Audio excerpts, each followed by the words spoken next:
Yo guys, what's up? I thought I would post a quick video about lower time frame confirmations from sort of higher time frame order blocks, and just sort of when to realise a trade is gone and when it's not, and also when the optimal time to get in is according to the order flow. Because I think one of the sort of issues I see throughout the community is always trying to be the first in the trade. And you don't have to be that, you want to wait until structure and order flow shows you that it's ready, and that the trade is actually valid. And some people seem to get a little confused about when that is, and it's something I've been putting on a lot of work on recently because I think it's important, and I think it really does give you, if you test it enough, that real confidence that your trade idea is valid and that you've got the highest probability of it actually playing out in your favour. I'm going to focus on GU today. A buy that happened a couple of weeks back, something like that, and yeah, I think it's a very good example of just waiting for the market to really show its hand. So on daily, you can see that we're pretty bullish, been putting in higher lows and higher highs. We came down, broke this structure here, broke again here, creating this swing low, and then sort of started pushing back up, creating higher highs and higher lows on the way up. So we then come on to the 4 hour, and just want to take this bit off. And you see here that we've got, sorry, let me remove that, that we've got a break of structure to the upside, right? So it's like, where is the valid POI here, right? So in my opinion, you have two, right? I would always take the extreme, unless it's been mitigated to sort of the 50%, which this one just about hasn't. It just misses the 50% here. I would always say that this is definitely what you would call the extreme, right? And you've got this one as well. Of course, that it creates the imbalance and stuff like that. But both are very valid sort of points of interest. And with higher time frame stuff, we're looking more for sort of areas of interest rather than taking just a risk entry off a 4 hour block. As we want that really really good RR, and we want to be able to get in with the market showing us its hand, right? So yeah, if we go down onto the 1 hour. No, sorry. You can see that we do, we've got two even more valid points of interest, this one and this one down here, right? Again, this is the one that created the imbalance and all of that sort of stuff, but the move really started happening from here, right? This is the point on the 1 hour that this initial high was breached and closed above. So for me, it would definitely still be worth having a look and having that marked out and just seeing how price action sort of reacts when we get into it, right? I always sort of say that confirmation entries are best. I still believe that. Yes, there's a case for risk entries. They can be very profitable, but I would always prefer to see the market show its hand and let me know that it's ready to sort of push to the upside. So if we continue moving through price now, you can see here that we've pushed in quite heavily, right? I mean, at this point, as soon as we came into it, I'd already be on the sort of 1 minute time frame, just having a look at what was happening, how price was reacting, and what sort of things, is the market showing me at that point. All right, so And see here we've got this large impulse to the downside, and then we start correctively moving down into the order block, right? At this point I would definitely be on the 1 minute, and for me I would be classing this point up here really as initially the swing high that I would want broken before looking to take any buys from there. So I'd have my structure marked out. Sorry, I like this point here because this is the point that broke this low here.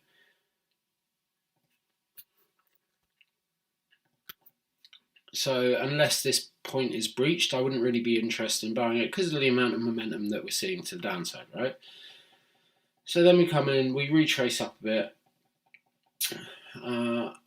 and we continue to sort of generate liquidity down here, right? So again, this would be ideally at this point, unless we sort of categorically close up above that this high here, I would want to see this liquidity swept, right? Because you know, that's something we want to see, right? We want to see the BFI taking the liquidity and filling their orders before they're ready to move up.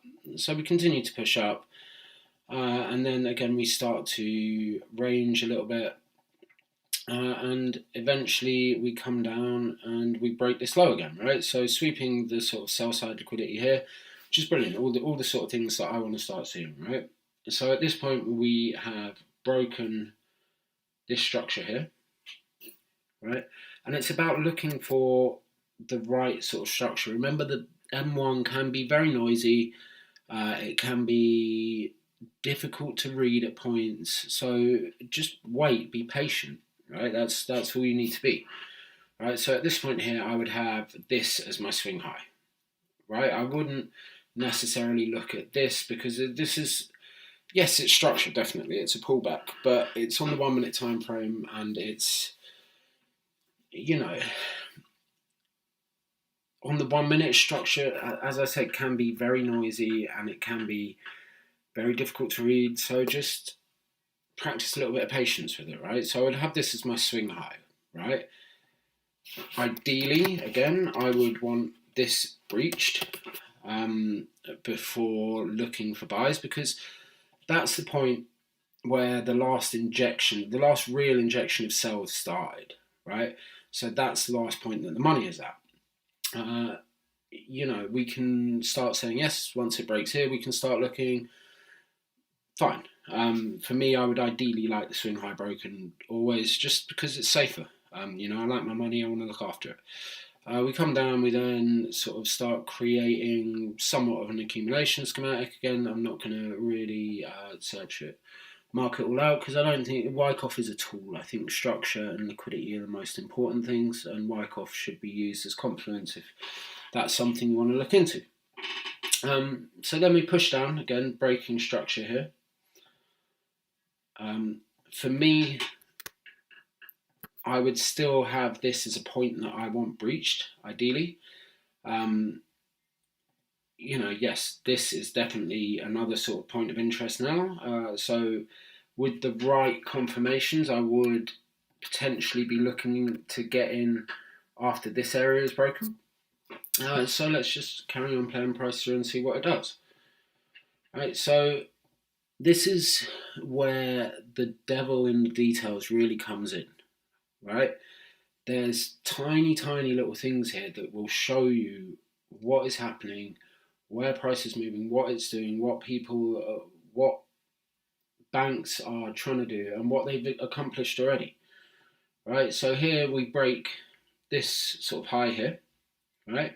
And we push up. We've got imbalance here. Great, right? So I know a lot of guys would probably try and get in here or here, which is fine. You know, perfectly valid entry. But you know, you don't always have to be the first one in the trade. You can just wait a little bit, let the market really, really show its hand, and then we can look to get in at a safer place, right? So again, if you had your order here, fine, absolutely nothing wrong with that. Perfectly valid area. But then price sort of pushes away, right? Breaks structure again. So The interesting thing here, in my opinion, is that the imbalance, although not filled here, is somewhat mitigated, right? Because this actually comes down, this candle here comes down a tiny, tiny bit below this wick, right? So it comes into this unfilled imbalance, which would show me that it is somewhat mitigated, right? It won't need to fill up the whole of that imbalance straight away, right? Because it's accomplished its objective there. It's rebalanced this little bit of the market, not by a lot, but it has done that, and then it's broken structure again to the upside, right?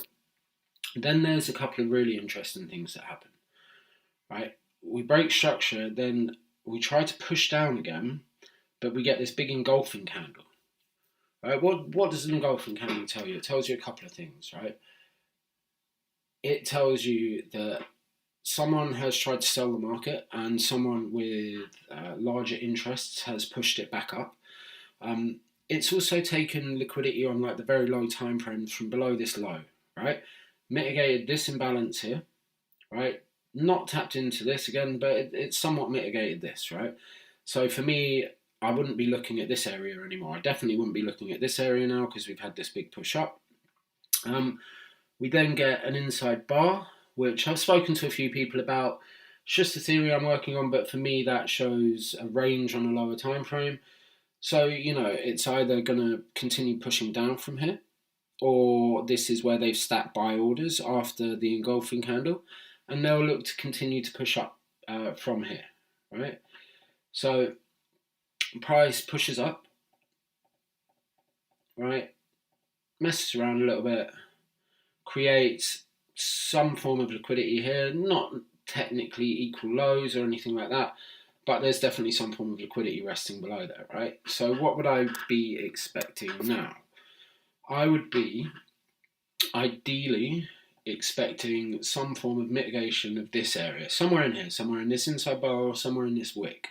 I wouldn't necessarily be confident taking a trade from this inside bar because of this, and because this swing high over here is still not breached, right? We've had a fair bit of bearish momentum. Yes, we're going through accumulation now, which is great. All good signs that that there's definitely intent in the market. We break structure again to the upside, right? So it's starting to look really, really good for buyers, right? And so let's just, again, I wouldn't be comfortable taking a trade from here or here just because my stop would have to be too big to cover that. There's still this little bit of imbalance down here, so I'd rather see how price reacts to this and then see if I can get a trade afterwards, right? So price comes down, takes the liquidity from below here and mitigates this inside bar, right? So what's that showing you? Now, for me, that is showing order flow, right? We've had a series of breaks of structure, a series of mitigations, right? Mitigated this imbalance, mitigated this inside bar, broken structure here, will break structure here. And that is then to me starting to say, right, brilliant, let's start looking at an entry here. We then break this swing high, right? So if you think about it like this, if the market was going to make lower lows, right, and continue the bearish momentum, this area here should never be broken, right? It should just continue down, right? Let alone this area here, this area here, this area here, whatever. Like, it should just continue on down from somewhere below this. This is like the last line of defense for bearish intent, right? Because that's the last place real momentum kicked into the market. Okay, so again, we've broken more structure here. And on the way up from this, we have created a lot of imbalance, right? That would definitely be saying to me that I would personally be looking at this specific candle, mainly because it's what I would class as a sponsor candle. I've spoken about it again in a couple of things, but it's a candle that's more body than wick and takes liquidity. Sorry, I've got that fib on, which looks just beautiful, doesn't it? I would always take the 50% of these candles, just because for me they tend to, sponsor candles specifically tend to get mitigated to the 50%. I don't use the equilibrium of most candles, just because I personally don't agree with the theory that all 1 minute order blocks need to be mitigated to the 50%. I think specific candles do. That's just my opinion. But look, let's just play price through, right?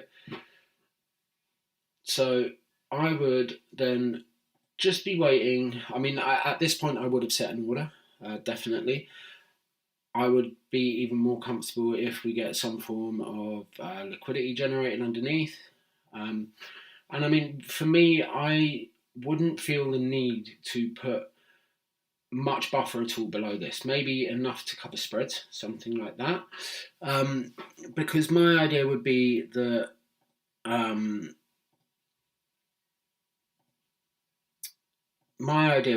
if this low is going to be protected, as I think it would, because this is the low that really caused this swing high to break, right? So this should be protected. This is the last place money stepped in, right? We've got a push down, right? Another push down, a break of structure, a mitigation, an engulfing candle, an inside bar, a mitigation of the inside bar with a liquidity grab, right? So this, for me, would be the last place that the large interests came in, stepped into the market and said, right, we're going to take this up now, right? So I would not feel the need to cover, say, down here, anything like that. My stop would be just here, just enough to cover spreads. Just in case we do come to mitigate the bottom, I wouldn't want to get stopped out for that. But I would have enough confidence in my analysis that, this low will be protected. That's what my testing shows. That's why I tend to not use a lot of buffer and stuff like that. Because I have confidence in my analysis, right? So we then break structure to the upside again, just showing more and more intent. Generating sort of more liquidity down here as well.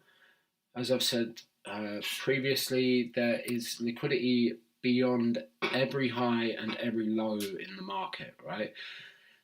What makes the market move? Money. Where does the market move from? Highs and lows. What's beyond the highs and lows? Money. Stop losses, breakout sellers, all of that sort of stuff, right? So we then push up, break structure again. But notice we haven't actually mitigated this yet. Even here with this candle, we don't fully mitigate. Well, we don't mitigate any of this imbalance left, right? So let's just see what happens on the next candle. Right, so we get filled there, right? And then it's like, where do I think that is going to push to, right? We're playing from a bullish 4-hour trend and daily trend, right? We've broken structure to the upside. So, like Blackwatch says, what would be the expectation at this point? The expectation would be to make higher highs on the higher time frame, right? So my target would be the highs somewhere. Oh, I can't find that. Sorry about that.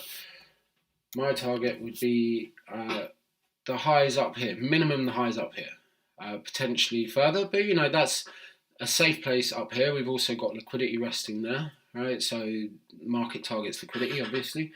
So my target would be up here, right? 1 to 33, nice trade. Yes, okay, you can say that the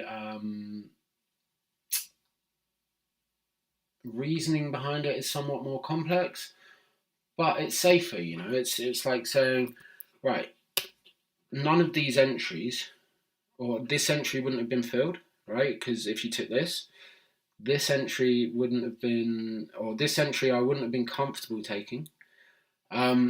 And this entry, it's never going to come back down to it, or not, in time to fill your order, right? if it comes back down to here, you're asking it to break structure that broke the swing high, right? So are the large institutions going to allow that to happen? Probably not, because they've got vested interests in that area now. You know, this is the last place they stepped in. They don't want anyone getting in at a better price. One interesting thing that me and some of the rest of the team are testing is how we break structure as well, with what sort of momentum, right? So here we break with low momentum, right? We break and then start retracing straight away. We then break again, start retracing straight away, then break again and start retracing straight away. And one theory that we're working on is oftentimes if we break in that way, we'll come back to the decisional order block, right? Which would be this one, right? The extreme would be down here, right? If we broke with higher momentum, I would then potentially be waiting for more confirmations to show that the trade was valid. But this, on top of everything we've talked about, the series of mitigations, the series of breaks of structure, the imbalance, the liquidity grabs, the fact that there's resting liquidity above the order block and all of that sort of stuff, would show me that this is going to be the area that's protected, right? So that to me is how I would build a story around lower time frame confirmations and lower time frame order flow, and really sort of following the money and seeing what happens and where we're going to go from here, right? I mean, this trade I already know never comes back, but we can play it out a little bit. You know, there would have been other scaling opportunities here, and you can just see by the amount of intent in the move up that it's never going to come back to test that low, right? The only place it comes back to test are sort of these areas where you could potentially scale in, you know, like here would have been a valid scaling because this is the one that broke the next structure and so on and so forth. Right, so let's just go on the hourly and see that runs target. And it's just about managing your expectations as well. Because say you wanted to, you know, say you'd done all that analysis and you were like, right, let's just take this to the 15-minute high. For me, yeah, great, 15-hour trade, brilliant. But that's cutting it short. You've got in at what is potentially a 4-hour higher low. So why would you want to let your trade sort of not fulfill its whole potential? You know, the expectation when you have got in an area that should be a higher low is that it will make a higher high, right? So once it sort of pushes up past here, then, you know, yeah, I'd be thinking about pulling at least 80-90% of the volume off the trade, if not all of it, because, you know, it's a great trade. It rallies up. You know, you don't need anything else than that. You take 1 or 2 of those trades a week and you're golden, right? Rallies up, hits target, you know, and continues to push. I think this would have run for a 1 to 50, something like that. But, you know, I would be more than happy personally with that trade. I apologise if you can hear my chair squeaking. Sorry about that. But look, I hope that sort of explains a few things about what I look at for trades. Again, if there's any sort of questions that you might have about it and anything that you would like to chat a little bit further about, feel free to DM me. Feel free to drop questions tagging me in the questions part. And yeah, I hope that sort of clears up a few things of just knowing when a trade's gone and when it's not.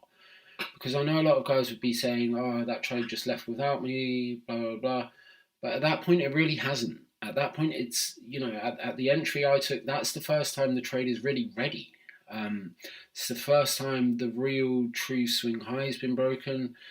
You know, if you want to look at it from like a 5-minute perspective, sometimes that can help as well because it gives you a better idea of structure, right? I mean, at this point, yeah, you could say this was the swing high, right? And it gets broken here. But you'd be looking at this and it would never come back. So again, it's noticing order flow and noticing, reading the story, right? There's all of these little details you need to take into account that really factor into trading. I mean, this way of trading isn't simple. It's not, it can be simplified, yes, 100%. But for me, if you're trading from like higher time frame value areas, order blocks that break structure, have imbalance, or cause imbalance at some point in the move, and all of that sort of stuff, you're always going to be in a better position. And then it's just learning to read the story on the lower time frames. I really hope that helped.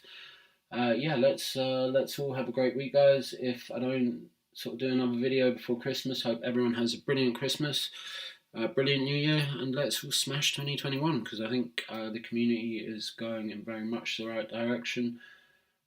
I've personally never felt more confident in my trading. I know quite a few people are feeling the same way, which is always brilliant to see. And much love, guys. All right, take care.